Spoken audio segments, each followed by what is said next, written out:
జమ్మూ కాశ్మీర్లో పహల్గాం ఉగ్రదాడి నేపథ్యంలో ఢిల్లీలో కేంద్ర భద్రతా వ్యవహారాల కేబినెట్ కమిటీ భేటీ అయింది.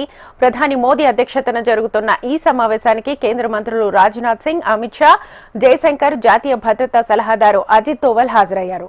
Pahalgam terror attack counter action plan పై ఈ భేటీలో చర్చిస్తున్నారు. ఇప్పటికే పహల్గాంలో ఉగ్రదాడి జరిగిన ప్రదేశాన్ని కేంద్ర హోంమంత్రి అమిత్ షా పరిశీలించారు. అక్కడి పరిస్థితులను మోదీకి అమిత్ షా వివరించారు. మరోవైపు సాయంత్రం జమ్మూ కాశ్మీర్ కేబినెట్ భేటీ జరగనుంది. టెర్రర్ అటాక్ నేపథ్యంలో జమ్మూ కాశ్మీర్ సీఎం ఒమర్ అబ్దుల్లా కేబినెట్ ప్రత్యేక సమావేశానికి పిలుపునిచ్చారు.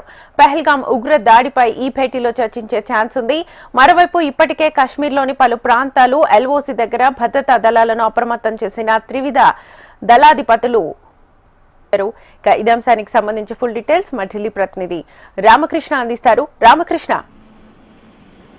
ఇక కేంద్ర కేబినెట్ వ్యవహారాల భద్రతా కమిటీ ఇప్పుడు సమావేశం అవుతుంది.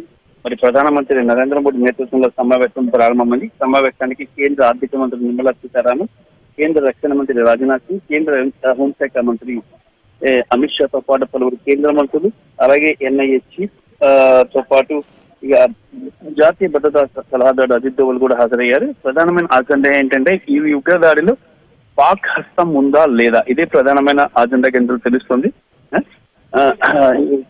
మరి ఇక్కడ దాడి జరిగిన తర్వాత అసలు ఏం జరిగింది, దాడి ఎందుకు జరిగింది, ఏం టార్గెట్ గా చేసుకుని దాడి చేశారు, మరి ఈ దాడికి సంబంధించి ఏం జరిగింది అనేది పూర్తిగా వివరాలన్నింటినీ కూడా జాతీయ భద్రతా సలహాదారు అజిత్ దోవల్ ఇక్కడ వచ్చిన కేంద్ర కేబినెట్ కి వివరించబోతున్నారు. కేంద్ర కేబినెట్ మీటింగ్ ఒక ప్రధాన ఉద్దేశం ఏంటంటే పాక్ హస్తం ఉందా, పాక్ హస్తం ఒకవేళ ఉంటే ఏ రకమైన చర్యలు తీసుకోవాలి, లేకపోతే ఏ రకమైన చర్యలు తీసుకోవాలి, మరి నిజంగా ఈ టీఆర్ఎఫ్ ఈ దాడికి పాల్పడితే పరిస్థితి ఏంటి, టీఆర్ఎఫ్ ఎంత హస్తం ఎవరున్నారు, దానికి పాక్ సహాయం ఏ విధంగా ఉంది, ఇవన్నీ కూడా ఈ కోణాలన్నింటిలో కూడా అన్నింటినీ వేదిక వేసుకుంటూ కూడా ముందుకు నడుస్తుంది ఈ సమావేశం. మరి ఈ సమావేశం తర్వాత ఎలాంటి నిర్ణయాలు తీసుకున్నారంటే కేబినెట్ మీటింగ్లో చెప్పే అవకాశం అయితే కనిపిస్తుంది.